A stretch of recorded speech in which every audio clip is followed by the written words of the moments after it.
Halo, kembali lagi bersama saya, Adinda Ivan Pahlevi, peserta pelatihan di PPKD Jakarta Selatan, Teknik Komputer dan Jaringan Angkatan 1 tahun 2025. Hari ini kita akan belajar tentang komponen pembentuk jaringan, jenis kabel, dan standarisasi kabel jaringan. Yuk, langsung saja kita mulai. Ya, dalam jaringan komputer, ada beberapa komponen penting yang membantu menghubungkan perangkat agar bisa saling berkomunikasi. Berikut adalah penjelasannya. Pertama, ada switch. Switch adalah perangkat yang berfungsi untuk menghubungkan banyak perangkat dalam satu jaringan lokal atau LAN. Switch bekerja secara cerdas karena dia bisa mengenali alamat MAC address dari tiap perangkat dan mengirimkan data langsung ke perangkat yang dituju. Kedua, hub. Hub juga digunakan untuk menghubungkan banyak perangkat dalam jaringan. Bedanya dengan switch, hub mengirimkan data ke semua port, bukan hanya ke tujuan, sehingga kurang efisien dan lebih lambat. Yang ketiga, ada router. Digunakan untuk menghubungkan beberapa jaringan yang berbeda. Contohnya, menghubungkan jaringan rumah ke internet. Router juga membagikan alamat IP ke perangkat yang terhubung. Keempat, ada access point. Access point adalah perangkat yang menyediakan koneksi jaringan secara nirkabel atau Wi-Fi. Biasanya digunakan untuk memperluas jangkauan secara wireless. Yang kelima, ada integrated device. Perangkat ini menggabungkan fungsi beberapa alat dalam satu perangkatnya. Misalnya modem router access point dalam satu alat. Biasanya digunakan di rumah atau di kantor kecil, kayak di modem ISP kita, IndiHome dan gitu-gitu. Oke, selanjutnya sekarang kita bahas perbedaan antara switch dan hub. Switch mengirimkan data langsung ke perangkat tujuan berdasarkan alamat MAC address. Ini membuat jaringan lebih cepat dan efisien. Sedangkan kalau hub mengirimkan data ke semua perangkat dalam jaringan, sehingga data sering bentrok dan membuat jaringan lebih lambat.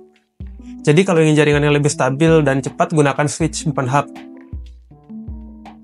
Dalam jaringan komputer, ada beberapa jenis kabel yang digunakan. Di antaranya, ada 1 kabel UTP, 2 kabel STP, 3 kabel koaksial, dan 4 kabel fiber optik. Perbedaannya pertama dari kabel UTP atau Unshielded Twisted Pair. Kabel ini paling umum digunakan di jaringan LAN, mudah ditemukan dan harganya terjangkau. Maksudnya ini Unshielded Twisted Pair itu dia kabel yang dililit itu tidak ada pelindungnya. Nah, beda dengan STP selanjutnya, kabel STP Shielded Twisted Pair. Dia mirip dengan UTP tapi dilapisi pelindung tambahan untuk mengurangi gangguan.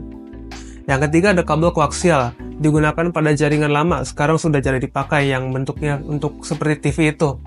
Dan keempat, yang paling umum sekarang ini adalah kabel fiber optik. Menggunakan serat kaca.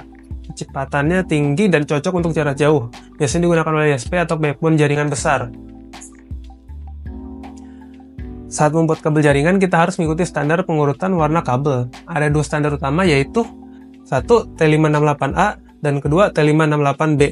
Untuk urutan warnanya T568A itu adalah putih, hijau, hijau, putih oranye, biru, putih biru, oranye, putih coklat, dan coklat.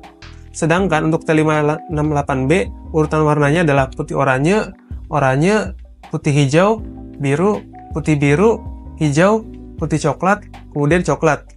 Keduanya digunakan untuk koneksi RJ45, tapi T568B lebih digunakan di Indonesia lebih sering, lebih umum. Oke, selanjutnya adalah kabel jaringan. Kabel jaringan bisa dibuat menjadi 2 jenis, 1 kabel straight dan 2 kabel cross. Kabel straight itu kabel lurus, dan kabel cross itu kabel silang. Untuk ujung kedua kabel memiliki warna yang sama di kabel straight, digunakan untuk menghubungkan perangkat yang berbeda, misalnya komputer ke switch atau switch ke router. Sedangkan untuk kabel cross atau silang ini, ujung kabel satu memakai T568A dan ujung lainnya memakai T568B.